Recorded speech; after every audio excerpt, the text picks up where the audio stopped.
Hello मेरे प्यारे साथियों, तो कैसे हो आप लोग। मैं उम्मीद करता हूं कि आप लोग बहुत ही अच्छे होंगे, बहुत ही अच्छे नहीं बल्कि बेहतरीन होंगे। तो आप लोगों का क्लास जो एक क्लास हो चुका है, इससे पहले हम आप लोगों को बताए थे बायोलॉजी का जितना भी VVI ऑब्जेक्टिव है, जो बिहार बोर्ड 2026 के दृष्टिकोण से अति महत्वपूर्ण ऑब्जेक्टिव हैं, इसमें से आप लोगों को टकराने का 100% गारंटी है। अगर ये आप लोग करके जाते हैं एग्ज़ाम हॉल में तो आप लोगों को एग्ज़ाम ऑब्जेक्टिव इजी हो जाएगा। तो आप लोगों को क्या करना है, जो पहला 25 क्वेश्चन का सीरीज, फर्स्ट सीरीज आप लोगों को यूट्यूब पर दे दिया गया है और ये सेकंड सीरीज चल रहा है। देख सकते हैं आप लोग 26 नंबर से यहाँ ऑब्जेक्टिव कराएंगे। और जो बच्चे नहीं पढ़े हैं, कभी नहीं पढ़े हैं, एग्ज़ाम का बस 3 महीना बाकी है। आप बोलिएगा सर 3 महीना बार बार क्यों बोलते हैं वीडियो में, इसीलिए 3 महीना बोलते हैं जिससे आप लोगों को ध्यान रहे कि हमारे पास बस 3 महीना बचा हुआ है, दिल में सनसनी आए और सनसनी आए तो आप लोग मन ध्यान से पढ़े। तो इसीलिए इस वीडियो को पूरा वॉच कीजिएगा। ज़्यादा हम बातें नहीं करते हैं, सीधे हम वीडियो में समझाते हैं। और जो बच्चा कभी नहीं पढ़ा है, मैं प्रयास करूँगा उसे भी समझाने का। तो इसीलिए आप लोगों को वीडियो पूरा देखना है। अभी से मेहनत करते रहिएगा तो आराम से सफलता मिल जाएगा, अच्छा नंबर से पास हो जाइएगा। तो चलिए हम स्टार्ट करते हैं। तो पहला जो ऑब्जेक्टिव है आज का जो पहला ऑब्जेक्टिव है उसको हम लोग देखते हैं, जिसको हम क्या बोलेंगे तो 26 नंबर, क्योंकि फर्स्ट हो गया है क्लास, ये सेकंड क्लास है। तो देखिए पहला ऑब्जेक्टिव क्या बोल रहा है, यानी 26 नंबर, मनुष्य में प्रमुख उत्सर्जी अंग है। आप देखिए मनुष्य में प्रमुख उत्सर्जी अंग है। उत्सर्जी अंग का काम क्या होता है हमारे शरीर में, तो हमारे शरीर में, हम भी मनुष्य हैं तो हमारे शरीर में उत्सर्जी अंग का काम होता है जो अवशिष्टों पदार्थों को शरीर से बाहर निकालने वाला अंग, जो कचरा पदार्थ है हमारे शरीर में उसको बाहर निकालने वाला अंग। तो हम लोग जानते हैं हमारे शरीर में सबसे ज़्यादा अवशिष्ट पदार्थ अगर कोई बाहर निकालता है तो कौन निकालता है भाई साहब, तो याद रखना है हमारा किडनी। तो इसीलिए यहाँ पे लिखा गया है जो मनुष्य में प्रमुख उत्सर्जी अंग है, तो याद रखना क्या, ब्रिक। इसको साइंस भाषा में ब्रिक बोला जाता है। इसे हम लोग किडनी भी कह सकते हैं। क्या कह सकते हैं भाई साहब, किडनी, या इसे गुर्दा भी बोला जाता है।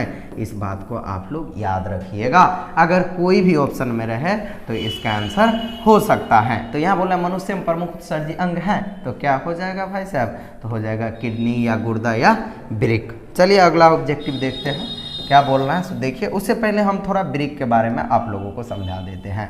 यहाँ पर हम थोड़ा इस इमेज को जूम करते हैं और देखिए ये है मेरा क्या, किडनी, जिसे हम क्या कह सकते हैं तो गुर्दा भी कह सकते हैं। अभी हम आप लोगों को समझाए थे।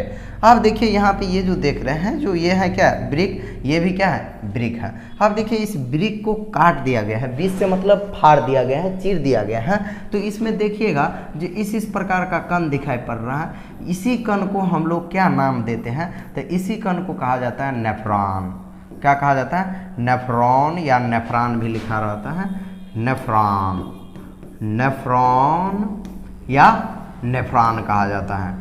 नेफ्रॉन या क्या कहा जाता है, नेफ्रॉन। तो बोलेगा किडनी का संरचनात्मक एवं क्रियात्मक इकाई क्या है, तो नेफ्रॉन होता है। इस बात को आप लोग क्या रखिएगा, याद रखिएगा। लेकिन बोलेगा हमारे शरीर का संरचनात्मक एवं क्रियात्मक इकाई क्या है, तो हम लोगों को याद रखना है कोशिका। तो आप देखिए ये किडनी, किडनी का अगर बोलेगा किडनी का आकार कैसा है, तो आप लोग बोलिएगा ये किडनी हल्का हल्का कैसा लग रहा है, तो जैसे हम लोगों का एक जो हम लोग सब्जी खाते हैं, सीम का सब्जी जानते हैं ना, तो उसी प्रकार के सेम का बीज का आकार का किडनी होता है। सेम का बीज आकार का किडनी होता है। इस भी बात को आप लोगों को याद रखना है। तो बोलेगा बताइए जो हमारे शरीर में प्रमुख उत्सर्जी अंग क्या है, तो किडनी है। इसके बाद बोलेगा जो किडनी किससे मिलकर बना होता है, तो नेफ्रॉन या नेफ्रॉन से मिलकर बना होता है।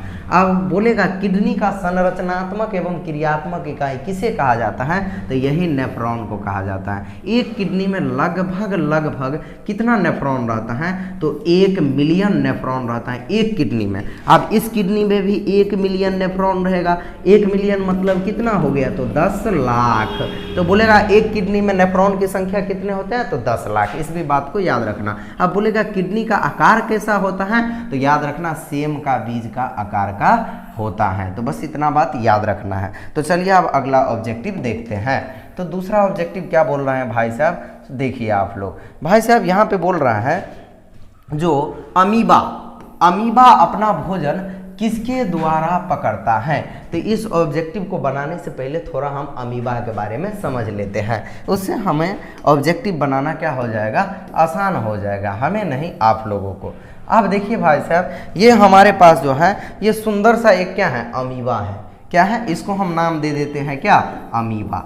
आप देखिए ये जो अमीबा है, तो अमीबा हम आप लोगों को कल भी ऑब्जेक्टिव में समझाए थे, अगर पिछला वीडियो नहीं देखे हैं तो देख लेना है भाई साहब। जो अमीबा जो होता है ये एक कोशिकीय जीव होता है। कैसा जीव होता है, एक कोशिकीय जीव होता है। इस भी बात को आप लोगों को क्या रखना, याद रखना है। और ये जो अमीबा होता है, इसका आकार का बात किया जाए, इसका आकार का बात किया जाए, इसका शेप का बात किया जाए तो अनिश्चित होता है, अनिश्चित होता है। इस भी बात को आप लोगों को क्या रखना है, याद रखना है भाई साहब।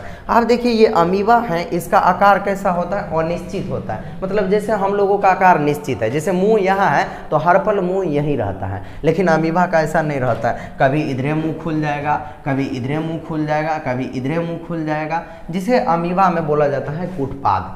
अब देखिए ध्यान से, तो ये अमीबा का आकार कैसा होता है, अनिश्चित होता है। ये एक कोशिकीय जीव है और ये जो इमेज देख रहे हैं ये क्या है, अमीबा।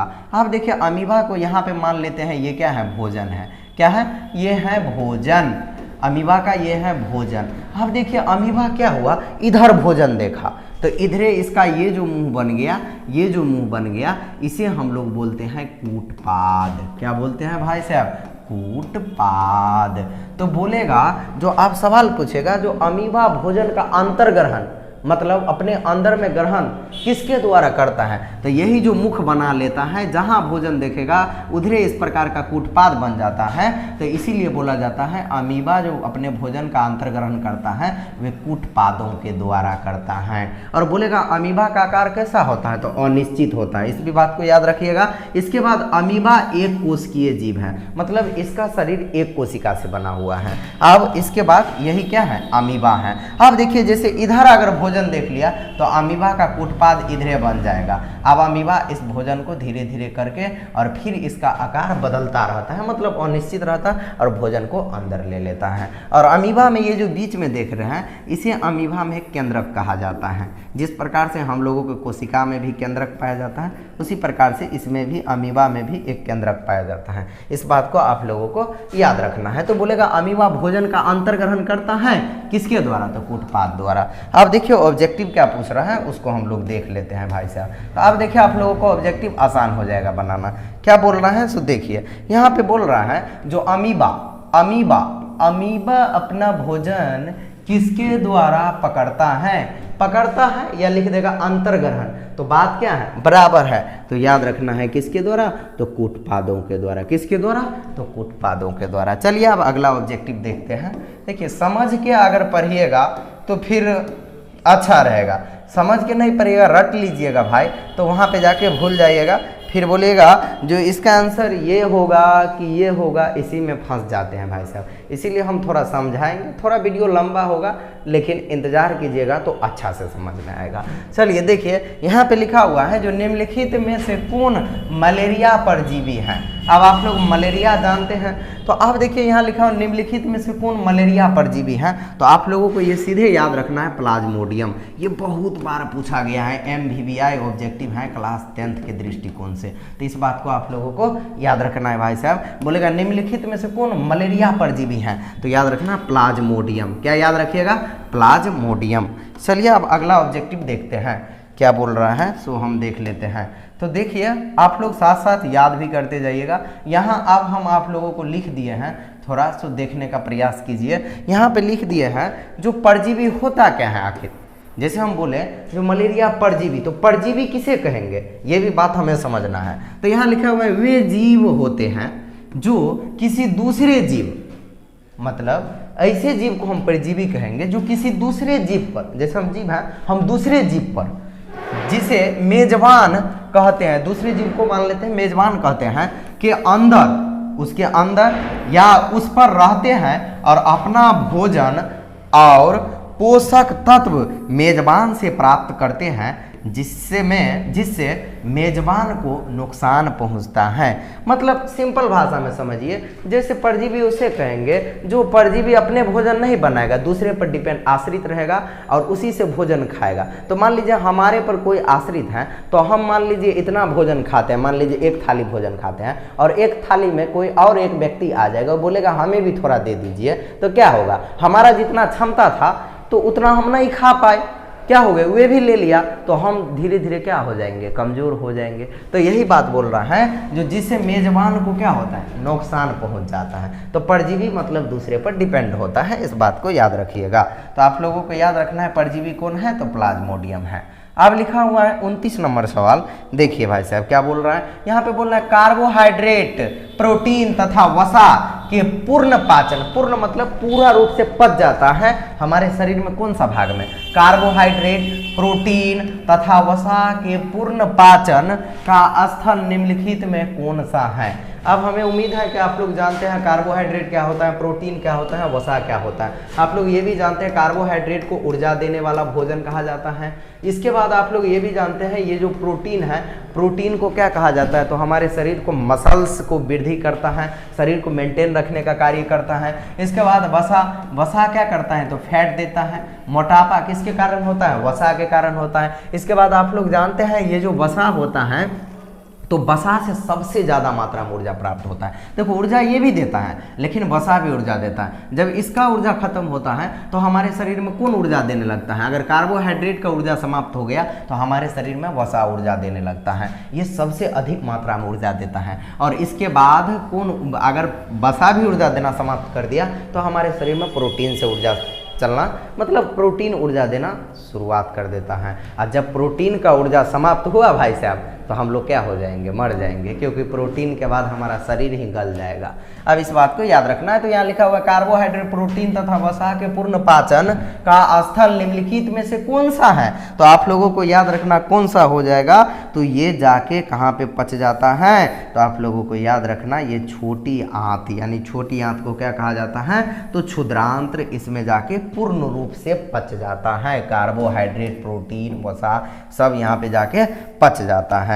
अब चलिए हम आप लोगों को समझाने के लिए एक इमेज लिए हैं, तो चलिए इमेज से समझने का प्रयास करते हैं। आप देखिए भाई साहब, यहाँ पे इसको थोड़ा कर लेते हैं छोटा, जिससे आप लोगों को समझ में आए बेहतर।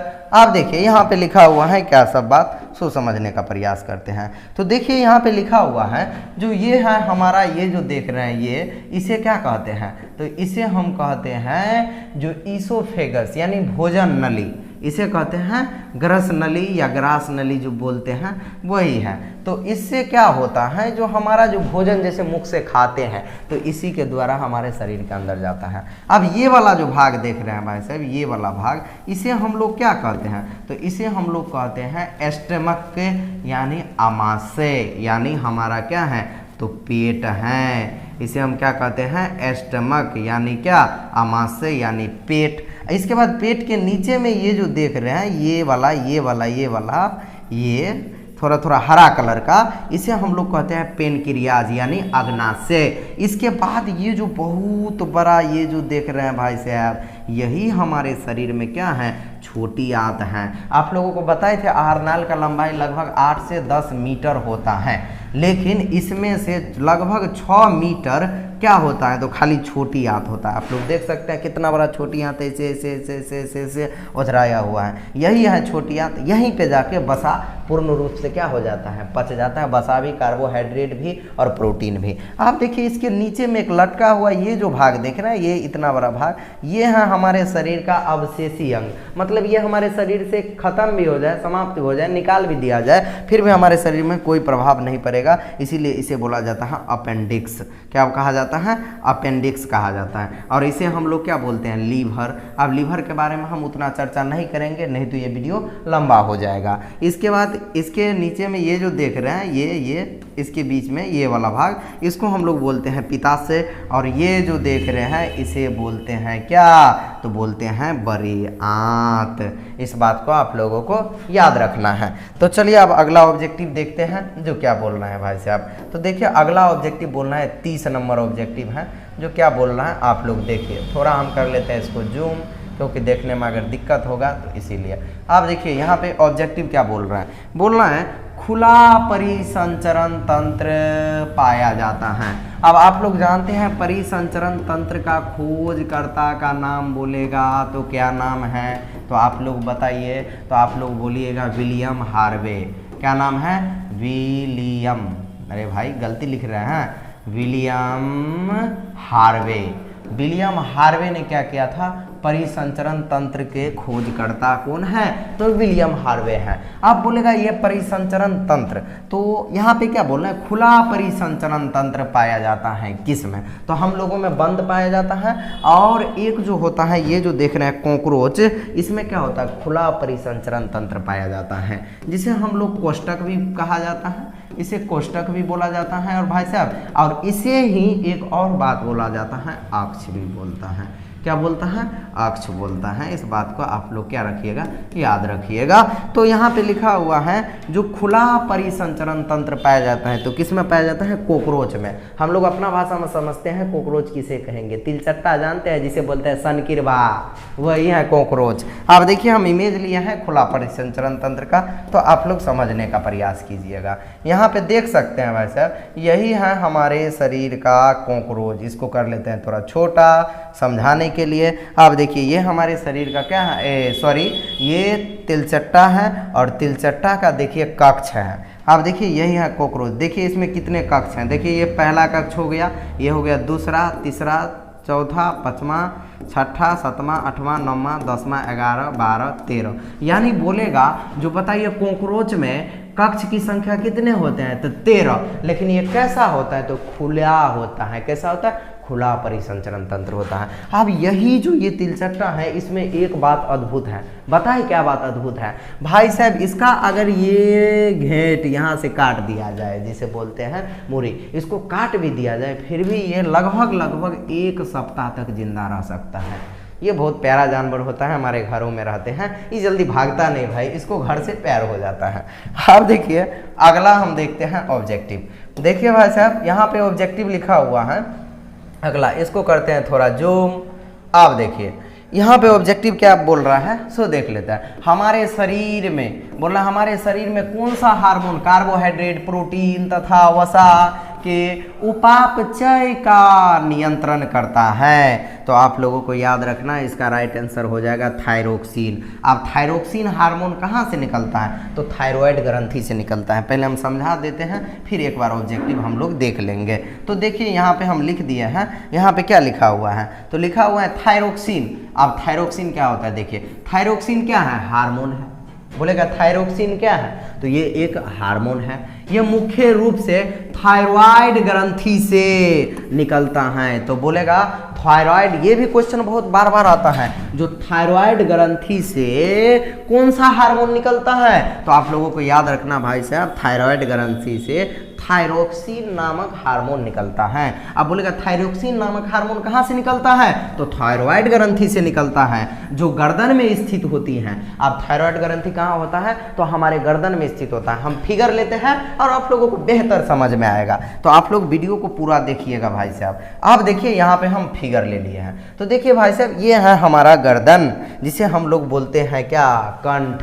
आप देखिए ध्यान से, यहाँ ये हमारा क्या है? तो गर्दन वाला भाग है। इसमें आप लोग देख सकते हैं, इस गर्दन वाले भाग में ये जो दिखाई पड़ रहा है, ये जो दिखाई पड़ रहा है, यही हमारा क्या है? थायराइड ग्रंथि। देखिए इसमें लंबा दिखाई पड़ रहा होगा, यही हमारा क्या है? थायराइड ग्रंथि है। यही हमारा क्या है? तो थायराइड ग्रंथि है। इसी ग्रंथि से कौन सा हार्मोन निकलता है?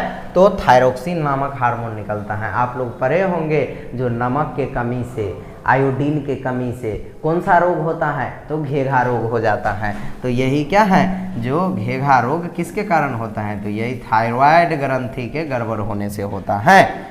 अब चलिए अगला ऑब्जेक्टिव देखते हैं। आप देखिए यहाँ पे ऑब्जेक्टिव आप लोगों को समझ में आ गया होगा। यहाँ बोल रहा है हमारे शरीर में कौन सा हार्मोन कार्बोहाइड्रेट, प्रोटीन तथा वसा के उपापचय का नियंत्रण करता है? तो कौन सा हो जाएगा? थायरोक्सिन। जो कहाँ से निकलता है? तो थायराइड ग्रंथि से। थायराइड ग्रंथि भी आप लोग समझ गए हैं।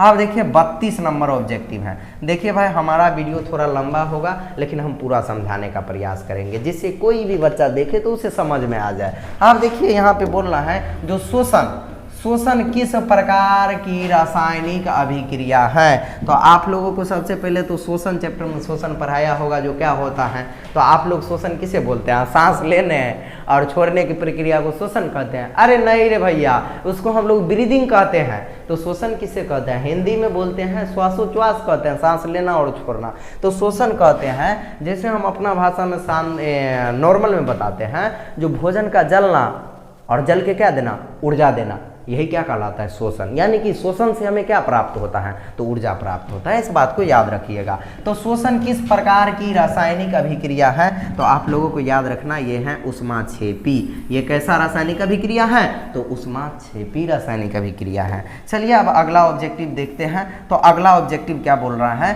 तो यहाँ बोल रहा है जो किस पौधे, बोलना है किस पौधे में रंध्र अनुपस्थित रहते हैं। अनुपस्थित मतलब होता है नहीं पाया जाता है, नहीं पाया जाता है। मतलब हम बताए थे पौधा जब प्रकाश संश्लेषण करता है तो बहुत सारे मात्रा में अपने पत्तियां से क्या निकलता है, पानी निकालता है, वाष्पोत्सर्जन के रूप में, वाष्प के रूप में निकलता है। अब उससे क्या होता है, पौधों को ठंडक आता है, मतलब पौधा को ठंडा प्रदान होता है। जैसे हमारे शरीर से अगर पसीना निकलता है, निकलने के बाद क्या होता है, उसमें अगर हवा लगता है, कहीं से हवा बहे या पंखा में चल जाए तो लगता है क्या मौसम है यार, क्या सुहाना जिंदगी है। तो उसी प्रकार से इसको भी, पौधा को जब वाष्पन होता है तो बहुत सारे मात्रा में भोजन बनाने के बाद जो पानी निकलता है पत्तियां से, तो उससे पौधों को ठंडक पहुंचता है, बहुत सारा बात होता है। इतना समझ लीजिए। किस पौधे में रंध्र अनुपस्थित रहते हैं, तो अनुपस्थित मतलब नहीं पाया जाता है। तो याद रखना एक पौधा होता है जिसका नाम है हाइड्रिला।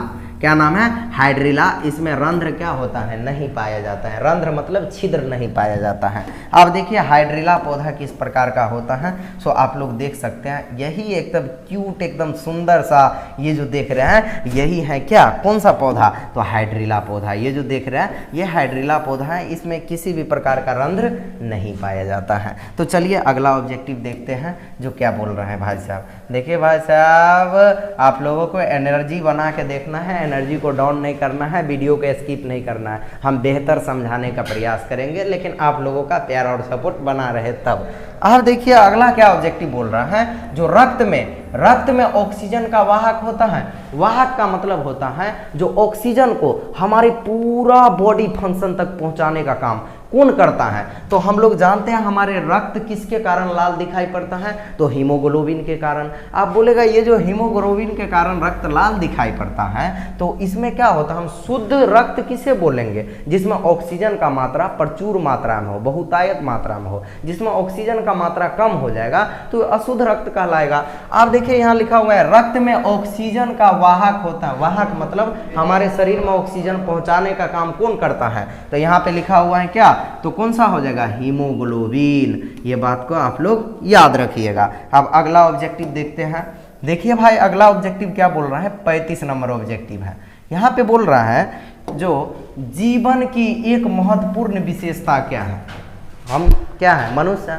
तो मनुष्य है तो हमारे एक जीवन है, तो जीवन का महत्वपूर्ण विशेषता क्या है, तो हम लोग ऑप्शन के अनुसार देखेंगे। लेकिन यहाँ पे ऑप्शन के अनुसार क्या हो जाएगा, जो मनुष्य का एक प्रमुख विशेषता क्या है, महत्वपूर्ण विशेषता क्या है, तो वृद्धि करना एक क्या है, प्रमुख विशेषता है जो मनुष्य वृद्धि करता है और करते करते क्या हो जाता है, मर जाता है। लेकिन वृद्धि एक सीमित समय तक होता है और विकास क्या होता है, निरंतर चलता रहता है। वृद्धि और विकास में अंतर है, तो इतना नहीं समझना है, आप लोगों को याद रख लेना है। जो जीवन की एक महत्वपूर्ण विशेषता क्या है, तो क्या हो जाएगा, इसमें वृद्धि करना हो जाएगा। चलिए अब अगला ऑब्जेक्टिव देखते हैं 36 नंबर। आप लोग वीडियो में बने रहिएगा भाई साहब, स्किप मत कीजिएगा, तभी ये समझ में आएगा।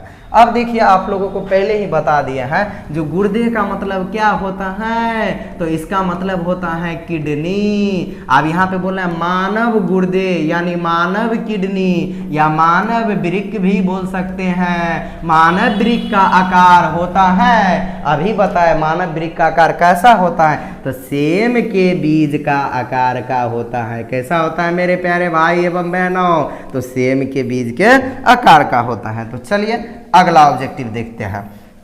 आप देखिए यहाँ पर भी ये इमेज ले लिए थे, आप लोगों को बताए थे ये किडनी का आकार कैसा होता है, तो कैसा होता है, तो सेम के बीज का आकार का होता है, इस बात को याद रखिएगा। चलिए अब अगला ऑब्जेक्टिव देखते हैं। आप देखिए भाई साहब अगला ऑब्जेक्टिव क्या बोल रहा है, सो देखिए सबसे पहले अगला ऑब्जेक्टिव को देखने से पहले हम लोग इसका क्या समझ लेते हैं, थोड़ा थ्योरी समझ लेते हैं, जिससे आप लोगों को इस प्रकार का कोई भी ऑब्जेक्टिव आए तो समझने में किसी भी प्रकार का तकलीफ ना हो। तो देखिए थ्योरी क्या है, थोड़ा ध्यान से देखिएगा। यहाँ पे क्या लिखा हुआ है, जो ग्लाइकोलाइसिस। अब ग्लाइकोलाइसिस क्या होता है, यही बहुत सारे लोगों को समझ में नहीं आता रहता है। तो देखिए ग्लाइकोलाइसिस हम किसे कहते हैं, ग्लूकोज के विखंडन, यानी हम लोगों के शरीर में हम जानते हैं जो हम लोग भोजन खाते हैं, जैसे पौधा भोजन खाता है तो सबका अपना अपना होता है, स्टार्च के रूप में पौधा का भोजन इकट्ठा होता है, लेकिन हम लोगों में कैसा होता है, ग्लूकोज के विखंडन की एक प्रक्रिया है जो कोशिका द्रव्य में होती है। कहाँ होता है, कोशिका द्रव्य में। आप लोग क्लास 9 में पढ़े होंगे, जो हम लोगों का बाहरी आवरण कोशिका झिल्ली का बना होता है और कोशिका के मध्य में केंद्रक स्थित होता है और इसके बीच में जो तरल पदार्थ होता है उसे हम लोग क्या कहते हैं, ये हो गया, मान लेते हैं हमारे शरीर का क्या केंद्रक हो गया। इसके बाद मेरे प्यारे भाई ये क्या हो गया, तो कोशिका झिल्ली हो गया, सबसे ऊपरी भाग क्या हो गया, तो कोशिका झिल्ली हो गया।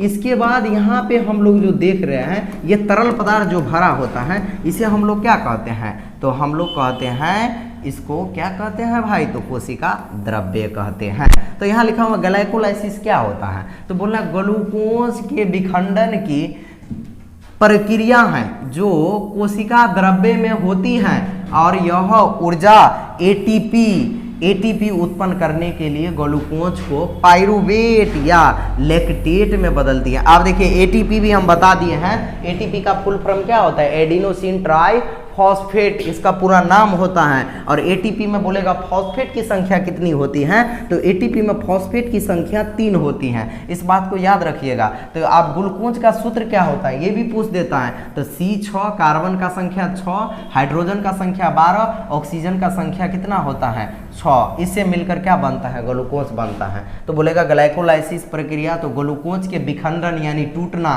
की एक प्रक्रिया है जो कोशिका कहाँ होता है, द्रव्य में होती है और यह क्या करता है, तो ऊर्जा देता है किसके, एटीपी उत्पन्न करने के लिए ग्लूकोज को किस में बदल देता है, पाइरूवेट या लैक्टेट में बदलती है। आप देखिए ऑब्जेक्टिव को समझते हैं, यहाँ पे क्या बोलना है, ऑब्जेक्टिव देखिए बोलना है ग्लाइकोलाइसिस होता है, ऑब्जेक्टिव है सीधे ग्लाइकोलाइसिस होता है। तो अभी समझा है ग्लाइकोलाइसिस कहाँ होता है, तो कोशिका के द्रव्य में होता है, किस में होता है, कोशिका द्रव्य में होता है। तो चलिए भाई अब अगला ऑब्जेक्टिव देखते हैं, क्या बोलना है अगला ऑब्जेक्टिव, तो देखिए यहाँ पे बोलना है लेटेक्स सामान्यतः कहाँ पाया जाता है। अब लेटेक्स होता क्या है भाई साहब, तो ये समझना बहुत ज़रूरत हो जाता है। तो लेटेक्स क्या होता है, एक तरफ से समझ लिया लस्सा टाइप का होता है, गोंद टाइप का, चिपचिपा टाइप का होता है, उसे हम बोलते हैं लेटेक्स। जैसे बरगद का पेड़ का अगर कोई भी अगर मान लीजिए एक तना को तोड़िएगा तो देखिएगा चिपचिपा टाइप का होगा, या पतिया को ही तोड़िएगा तो वहाँ से जो दूध निकलता है वो चिपचिपा टाइप का होता है, तो उसे हम लेटेक्स बोलते हैं। चिपचिपा टाइप का जो होता है उसे लेटेक्स कहा जाता है। अब देखिए यहाँ लिखा हुआ है लेटेक्स सामान्यतः कहाँ पाया जाता है, तो यहाँ पे पीपल में, हाँ तो पीपल में भी चिपचिपा टाइप का पाया जाता है। अब बोलना है जो पीला कनेर में, पीला कनेर जानते हैं, फिर देखिए उसका इमेज हम रख यहाँ पे दिखा देते हैं आप लोगों को, जो पीला कनेर का इमेज देखिए यही होता है पीला कनेर। देखिए भाई साहब ये वाला फूल आप लोग देखे होंगे, पूजा पाठ में तोड़ने के लिए जाते होंगे। आप देखिए यहाँ पे जो पीला कनेर, आप समझ गए पीला कनेर, इसके बाद लिखा हुआ है बरगद में, तो लेटेक्स तीनों में पाया जाता है, जिसे लेटेक्स को समझ लेना है जो लसापन सीधा। अब देखिए लेटेक्स सामान्यतः कहाँ पाया जाता है, तो पीपल में भी पाया जाता है, पीला कनेर में भी पाया जाता है और बरगद में भी पाया जाता है, इसीलिए इसका राइट ऑप्शन क्या हो जाएगा, इनमें से सभी में लेटेक्स पाया जाता है। अब लेटेक्स से क्या बनता है, तो रबर सब बनता है, बहुत सारा चीज़ बनता है, इस भी बात को याद रखिएगा। अब देखिए 39 नंबर क्वेश्चन क्या बोल रहा है, तो बोल रहा है जो मानव का जो हृदय होता है, अब मानव के हृदय के बारे में आप लोग चैप्टर 3 अगर सुगम विज्ञान पढ़ते होंगे तो परिसंचरण पढ़े होंगे, उसमें आप लोगों को पता होगा। यहाँ लिखा हो मानव हृदय में पाए जाते हैं कितना बेसम, तो याद रखना है 4 बेसम। जैसे मान लीजिए ये हमारा हृदय है, मान लेते हैं ये मानव का क्या है, हृदय है। अब ये कितने बेसमों से घिरा होता है, तो 4 बेसम से घिरा होता है। इसमें 2 होता है आलिंद क्या होता है? दो आलिंद और दो होता है निलय। इन दोनों से मिलकर घिरा होता है क्या?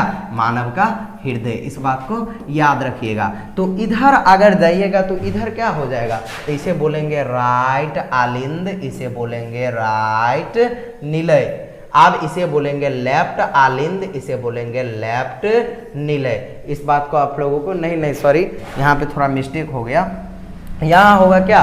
राइट आलिंद, तो यहाँ क्या होगा? लेफ्ट क्या हो जाएगा भाई साहब? तो यहाँ पे हो जाएगा लेफ्ट आलिंद। इस प्रकार से होता है। अभी हृदय के बारे में हम दिखाते हैं तो अपने समझ में आएगा। अब देखिए बोल रहा है मानव हृदय में पाए जाते हैं तो कितना? 4 बेसम। बेसम को कोष्टक भी लिखा रहता है, तो इस बात को आप लोगों को याद रखना है। जो बोलेगा मानव हृदय में कितने कोष्टक पाए जाते हैं? तो 4। अब हृदय का हम इमेज लेते हैं और बढ़िया से समझाएंगे। और इसको समझने के लिए हमें धमनी, सीरा, केशिकाएं ये सब समझना बहुत ज़रूरत हो जाता है। हालांकि ये ऑब्जेक्टिव है, इसलिए उतना हम नहीं समझा पाएंगे क्योंकि वीडियो लंबा हो जाएगा।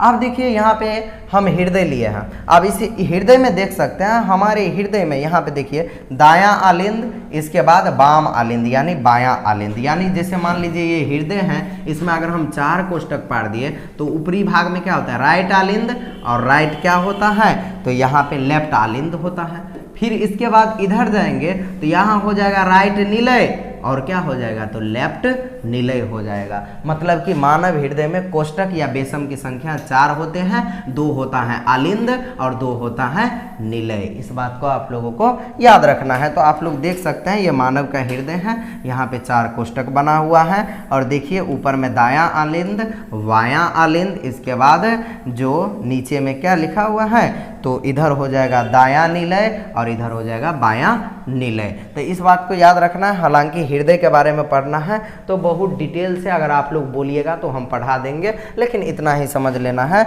यहाँ पे, क्योंकि हम ज़्यादा नहीं समझा सकते हैं। यहाँ देखिए यहाँ पे लिखा हुआ है जो मानव हृदय में पाए जाते हैं तो कितना बेसम पाए जाते हैं? तो याद रखना है सीधे कितना? 4 बेसम पाए जाते हैं। आप चलिए अगला देखते हैं जो क्या बोल रहा है। तो देखिए यहाँ पे बोल रहा है जो मानव मूत्र में यूरिया की प्रतिशत मात्रा होती है। अब यूरिया आप लोग जानते हैं हमारे शरीर से यूरिया भी निकलता है मूत्र के माध्यम से। तो बोल रहा है जो मानव जो मूत्र करता है उसमें यूरिया की मात्रा कितने प्रतिशत होती है? तो आप लोगों को याद रखना है 2% होती है। कहीं कहीं पे 2.5% भी लिखा रहता है, तो इस भी बात को आप लोग ध्यान दीजिएगा। अगर 2 दिया तो 2 मार देंगे, 2.5 दिया तो 2.5 मार देंगे। इस बात को याद रखना है। चलिए अगला ऑब्जेक्टिव देखते हैं। भाई साहब ख़त्म ही होने वाला है, इसीलिए वीडियो को पूरा पेशेंस बना के देखिएगा, क्योंकि अब इंतजार का घड़ी बस खत्म ही होने वाला है। देखिए यहाँ पे लिखा हुआ है जो मस्तिष्क में विभिन्न सूचनाएं किस रूप में संचित होती हैं। हमारा जो ब्रेन है, ब्रेन में ही भावना संचित होता है। ये नहीं समझना जो हमारा भावना कहाँ संचित होता है? दिल में। अरे भाई दिल में कोई भावना नहीं आता है, दिल को इतना फुर्सते नहीं है, क्योंकि हर पल दिल को बोला जाता है पंपिंग स्टेशन। अब वह हर पल पंप करता रहता है। अब ये बात जानते हैं सबसे बिजी अंग हमारा दिल ही है, उसको इतना फुर्सत कहाँ है जो किसी का भावना का कंट्रोल करे। तो हमारा मस्तिष्क में ही भावना का नियंत्रण होता है। तो यहाँ लिखा हुआ है मस्तिष्क में विभिन्न सूचनाएं किस रूप में संचित होता है। किसी भी प्रकार का सूचना आता है तो किस रूप में संचित होता है? तो याद रखना है ये आवेग के रूप में संचित होता है। बहुत सारे किताबों में उद्दीपन लिखा हुआ है, ये क्या है भाई साहब? सरासरी गलत है, तो गलत नहीं याद करना है। चलिए अब हम देखते हैं उद्दीपन होता क्या है। आवेग तो समझ गए, जो मस्तिष्क में विभिन्न सूचनाएं किस रूप में संचित होता है? तो आवेग के रूप में। अब देखिए यहाँ पे लिखा हुआ है उद्दीपन क्या होता है, इसको थोड़ा समझना है बढ़िया से, जिससे आप लोगों को कोई भी प्रकार का दिक्कत नहीं हो उद्दीपन के बारे में। देखिए उद्दीपन की परिभाषा क्या होता है?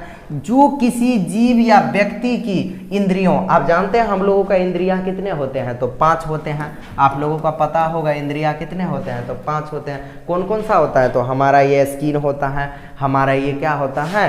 तो नाक होता है सूंघना। इसके बाद क्या होता है? जीभ होता है यानी स्वाद चखना। इसके बाद क्या होता है बताइए भाई साहब? इसके बाद आँख होता है हमारा, और इसके बाद क्या होता है? कान भी होता है। ये सब हमारा क्या हो गया? इंद्रियां हो गया। तो इंद्रिय कितने होते हैं? 5। तो यहाँ लिखा है जो किसी जीव या व्यक्ति की इंद्रियों पर प्रभाव डालकर उसमें प्रतिक्रिया उत्पन्न करे उसे उद्दीपन कहा जाता है। आप कहिएगा सर ये क्या परिभाषा लिख दिया, हमें कुछ नहीं समझ में आया। तो देखिए अब ना आएगा समझ में। आप देखिए भाई साहब जो समझ में कैसे आएगा, यहाँ पे हम उदाहरण लिए हैं। जैसे देखिए हम आप लोगों को बोलते हैं जो जब हम गर्म चीज को छूते हैं, जैसे मान लीजिए हमारे घर में खाना बना और उस बर्तन को हम गए छूने के लिए, मान लीजिए बर्तन को गए छूने के लिए, जब हम किसी गर्म चीज को छूते हैं तो हमारा हाथ तुरंत पीछे हट जाता है। तो देखें जब भी हम बर्तन को जाएंगे छूने के लिए तो हमारा हाथ तुरंत क्या हो जाता है, पीछे हट जाता है। जो रो भाई से अभी गर्म है भाई, हट जाता है अपने मुने। तो ये क्यों होता है, तो यहाँ गर्म चीज क्या हो जाएगा, उद्दीपन हो जाएगा। लेकिन और हमारा हाथ का जो पीछे हट गया है एकाएक, वे क्या हो गया, तो प्रतिक्रिया हो गया। जैसे हम यहाँ पे गाड़ी से, जैसे मान लीजिए हम यहाँ पे पैदल चल रहे हैं, उधर से एक गाड़ी आ रहा है, एकाएक हम क्या हो जाएंगे, जो पीछे हट जाएंगे या साइड भाग जाएंगे। तो इसका मतलब क्या हो गया, जो गाड़ी आ रहा था वे क्या हो गया, उद्दीपन हो गया। हम जो क्या हुए, पीछे हटे, उसे हम क्या कहेंगे, हमने क्या कर दिए, प्रतिक्रिया कर दिए। अब देखिए दूसरा एग्जाम्पल भी हम लिए हैं उद्दीपन को समझने के लिए। दूसरा क्या बोल रहा है, जो यहाँ पे जब कोई व्यक्ति नींबू देखता है तो उसके मुंह में पानी आ जाता है। मान लीजिए कोई नींबू देखा, उसके मुंह में पानी छूटने लगा, जीभ पे स्वाद कलिया होता है वहां से पानी छूटने लगा। तो नींबू का देखना या गंध आना क्या हो गया, उद्दीपन हो गया। नींबू को देखा या उसका गंध आया तो हो गया उद्दीपन। अब मुंह में पानी आना क्या हो गया, प्रतिक्रिया, मतलब हमारे शरीर प्रतिक्रिया कर दिया किसके तरफ, तो उद्दीपन के तरफ। आप देखिए जब घंटी बजती है और कुत्ता भोजन की अपेक्षा से आने लगता है, जैसे मान लीजिए कुत्ता को घंटी बजाया और उसे पता है घंटी बजेगा तो हम भोजन खाने आएंगे, तो कुत्ता ने क्या किया, जब घंटी बजा तो कुत्ता ने भोजन खाने के लिए आना तैयार कर दिया। तो अब क्या हो गया, यहाँ पे जो घंटी की आवाज क्या हो गया, तो उद्दीपन हो जाएगा। और इसके बाद यहाँ पे आप लोग देख सकते हैं जो कुत्ते का दौड़कर आना क्या हो गया, तो प्रतिक्रिया हो गया। तो मुझे उम्मीद है कि उद्दीपन आप लोग समझ गए होंगे। तो आप भावनाओं का कंट्रोल मस्तिष्क आवेग के रूप में करता है, ये भी हम समझा दिए। चलिए अगला ऑब्जेक्टिव देखते हैं, ये है 42 नंबर ऑब्जेक्टिव। आप देखिए यहाँ पे क्या बोलना, बस खत्म ही होने वाला है, 25-25 ऑब्जेक्टिव कराएंगे। आप देखिए इनमें से किसकी उपस्थिति के कारण रक्त लाल दिखाई पड़ता है, तो बहुत बार हम समझा दिए हैं। इसका क्या हो जाएगा राइट आंसर, तो हीमोग्लोबिन हो जाएगा। चलिए अगला ऑब्जेक्टिव देखते हैं क्या बोल रहा है। देखिए यहाँ पे बोल रहा है वसा का पाचन करता है, तो इसको आप लोगों को याद रख लेना है। ये बहुत MVVI प्रश्न है, तो इसीलिए इसको सीधे याद रख लेना है, इसको समझाने के लिए बहुत टाइम लगेगा। यहाँ पे लिखा हूँ वसा का पाचन करता है, तो कौन करता है, तो लाइपेज करता है। कौन करता है, लाइपेज करता है। चलिए अगला ऑब्जेक्टिव देखते हैं। आप लोगों को देखते रहना भाई साहब, जो कितना सही भी होता है। आप देखिए यहाँ पे लिखा हुआ वाष्प उत्सर्जन कैसी प्रक्रिया है, बोलना है वाष्प उत्सर्जन कैसी प्रक्रिया है, तो याद रखना ये भौतिक प्रक्रिया है। अब आप लोग रसायन विज्ञान में पढ़ते होंगे भौतिक प्रक्रिया और रासायनिक प्रक्रिया। तो भौतिक में क्या होता है, जब कोई भी वस्तु होता है वो प्रक्रिया करता है तो वे अपने ही तरह का वस्तु में रह जाता है। लेकिन रासायनिक में क्या हो जाता है, कुछ नया चीज का निर्माण करता है। जैसे देखिए अगर दूध है, दूध को अगर दही जमा देंगे तो क्या हम दही जो जम गया तो दही को फिर हम दूध में कन्वर्ट कर सकते हैं, नहीं कर सकते हैं। तो ये क्या हो गया, रासायनिक प्रक्रिया हो गया। लेकिन यही हम बोलेंगे भौतिक प्रक्रिया, तो भौतिक प्रक्रिया क्या बोलेंगे, जैसे मोम में देखिए, मोम में सोचने वाली बात है, अगर मोम पिघल कर नीचे गिर रहा है तो ये तो भौतिक हो गया, लेकिन उस मोमबत्ती का जलना ये क्या हो जाएगा, रासायनिक प्रक्रिया हो जाएगा। इस भी बात को आप लोगों को याद रखना है। तो भौतिक में सीधे समझिए जो नया चीज नहीं बनता है, लेकिन रासायनिक में क्या होता है, कुछ नया बन जाता है। इस बात को याद रखना है। तो बोलेगा वाष्पोत्सर्जन कैसी प्रक्रिया है, तो ये है भौतिक। अब एक क्वेश्चन आप लोगों से पूछे, बताइए पानी जम जाता है तो बर्फ बन जाता है, क्या बन जाता है, बर्फ बन जाता है। तो ये बताइए पानी जो बर्फ बन गया ये भौतिक है या रासायनिक, तो अरे भाई ये भौतिक प्रक्रिया है। क्यों, क्योंकि फिर हम बर्फ से हम पानी बना सकते हैं। लेकिन रासायनिक में क्या होता है, जो एक बार बन गया फिर उसे हम ट्रांसपोरेट यानी ट्रांसफर नहीं कर सकते हैं, नहीं निर्माण कर सकते हैं। तो यहाँ पे बोला वाष्पोत्सर्जन कैसी प्रक्रिया है, तो ये हो जाएगा कैसा, तो भौतिक प्रतिक्रिया हो जाएगा। इस बात को आप लोगों को याद रखना है। यहाँ देखिए लिख दिया वाष्पोत्सर्जन क्या होता है, तो वाष्पोत्सर्जन वह प्रक्रिया है जिसमें पौधे के वायवीय भागों, पत्तियां जैसे हो गया, तने हो गया पौधे के, और फूल से जल वाष्प के रूप में वायुमंडल में निकल निकलता है उसे हम वाष्पोत्सर्जन कहते हैं। पौधे के पतिया, फूल, तना के भाग से जल जो निकलता है, वे जल निकलने के बाद सूर्य के प्रकाश जो पड़ता है तो वाष्प के रूप में कहाँ चला जाता है, वायुमंडल में चला जाता है। यही प्रक्रिया को हम क्या कहते हैं, तो वाष्पोत्सर्जन कहते हैं। इस बात को आप लोगों को याद रखना है। देखिए इस इमेज से आप लोगों को ज़्यादा पता लगेगा। यहाँ पे देखिए पौधा का ये क्या है, पतिया है। अब यहाँ पे देख सकते हैं आप लोग, यहाँ पे सनलाइट है, क्या है, सनलाइट यानी सूर्य का प्रकाश है। अब ये जो पतियां है इसमें देखिए ये जो जल है, ये जल,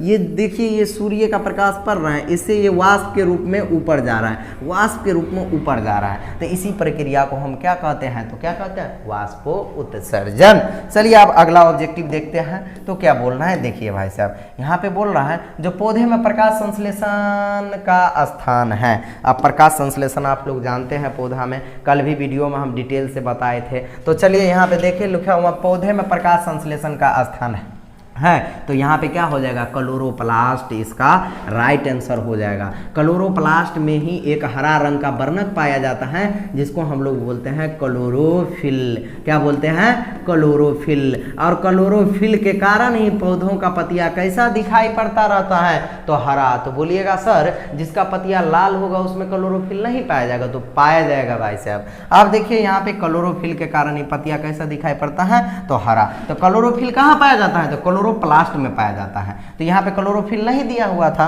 तो इसीलिए इसका आंसर क्या हो जाएगा, क्लोरोप्लास्ट। पौधे में प्रकाश संश्लेषण का स्थान है तो क्या हो जाएगा, क्लोरोप्लास्ट हो जाएगा। तो वीडियो को देखते रहिएगा, बस 5 ऑब्जेक्टिव बचा हुआ है, इंतजार का घड़ी समाप्त होने वाला है। अब हम लोग क्लोरोप्लास्ट समझते हैं। देखिए क्लोरोप्लास्ट, क्लोरोप्लास्ट एक हरित रंग का क्या है, सूक्ष्माणु है जो पौधों की पत्तियों और हरे भागों को कोशिकाओं में पाया जाता है, हरे भागों की कोशिकाओं में पाया जाता है। अभी हम ये सब बात समझा दिए। इसमें क्लोरोफिल नामक हरा रंग का क्या पाया जाता है, पदार्थ या वर्णक पाया जाता है। अब देखिए यहाँ पे लिखा हुआ है जो प्रकाश संश्लेषण फोटोसिंथेसिस की क्रिया में सूर्य के प्रकाश की मदद से भोजन यानी क्या बनाता है, ग्लूकोज का तैयार करता है, जिसको पौधे अपने विखंडन के रूप में करके और स्टार्च या मंड के रूप में तो इकट्ठा करता है, लेकिन वही पौधा का क्या होता है, भोजन होता है जो ग्लूकोज के रूप में वो लोग ग्रहण करता है। अब देखिए यहाँ पे जो लिखा हुआ संक्षेप में अगर कहा जाए तो यहाँ पे देखिए क्लोरोप्लास्ट पौधों की कोशिकाओं में पाया जाने वाला हरा रंग का अंगक है। अब देखिए जो प्रकाश संश्लेषण द्वारा भोजन क्या करता है, बनाता है। अब देखिए यही है पौधों के पत्तियों में पाए जाने वाले क्लोरोप्लास्ट। अब क्लोरोप्लास्ट में ये जो देखते हैं इसी में ग्रेना होता है, इसी में थाइलाक्वाइड नामक जालिका होता है। तो इसके बारे में आगे समझेंगे। ये है हमारा पौधों के पत्तियों में क्लोरोप्लास्ट। इस बात को आप लोग जूम करके भी देख सकते हैं, वैसे आप लोगों को दिखाई दे दिया होगा, आप लोग देख सकते हैं, यही है क्लोरोप्लास्ट। तो चलिए अब अगला ऑब्जेक्टिव देखते हैं जो क्या बोल रहा है।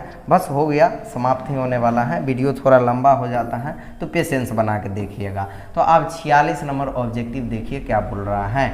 बोल रहा है जो हमारे शरीर में परिशेषिका अंग, क्या लिखा हुआ है, जो परिशेषिका हिस्सा है किसका है, तो आप लोगों को कल भी बताए थे, ये 2 बार रिपीट हो गया क्वेश्चन, आहार नाल का हिस्सा है। और आहार नाल का लंबाई कितना होता है, तो 8 से 10 मीटर होता है, यानी हमारे मुख से लेकर कहाँ तक, तो गुदा तक हमारे आहार नाल रहता है। इस बात को भी याद रखिएगा। अब देखिए हम यहाँ पे समझाने के लिए एक इमेज लिए हैं तो आप लोग यहाँ पे बेहतर समझ पाएंगे। अब देखिए यहाँ पे क्या होता है, ये सब आप जानते हैं, हमारे मुख से भोजन देते हैं, इसके बाद ग्रस नाली, ग्रास नालिका, इसके बाद हमारे अमाशय में आता है, इसके बाद हमारे ये बड़ी आंत में आ जाता है, इसके बाद छोटी आंत में जाता है, छोटी आंत में आता है, इसके बाद बड़ी आंत में जाता है। तो यहाँ पे देखिए बड़ी आंत के यहाँ पे देखिएगा तो एक लटका हुआ हिस्सा है, इसे ही हम बोलते हैं क्या, परिशेषिका अंग, यानी ये अवशिष्ट अंग है। हमारे शरीर से निकाल भी दीजिएगा तो कोई प्रभाव हमारे शरीर को नहीं पड़ेगा। पहले इस अंग का काम था लेकिन अब नहीं है, यह अवशिष्ट हो गया, तो इसे हम बोलते हैं परिशेषिका अंग। ये जो लटका हुआ है ये बड़ी आंत के इसी में सट के जो ये जो लटका हुआ है यही क्या है, परिशेषिका अंग है। तो क्या बोल रहा है यहाँ पे देखिए क्वेश्चन क्या बोल रहा है, ऑब्जेक्टिव, जो परिशेषिका अंग हिस्सा है तो किसका है, तो आहार नाल का हिस्सा है। आहार नाल का हिस्सा है छोटी आंत बड़ी आंत सब तो उसी का ना हिस्सा होगा। अब यहाँ पे जो हम लोग कहाँ तक ऑब्जेक्टिव कर लिए, तो हम लोग कर लिए हैं जो यहाँ पे 46 तक ऑब्जेक्टिव कर लिए हैं। तो अब अगला ऑब्जेक्टिव देखते हैं। लिखा हुआ है यहाँ पे जो किन्वन, क्या लिखा हुआ है भाई साहब, किन्वन।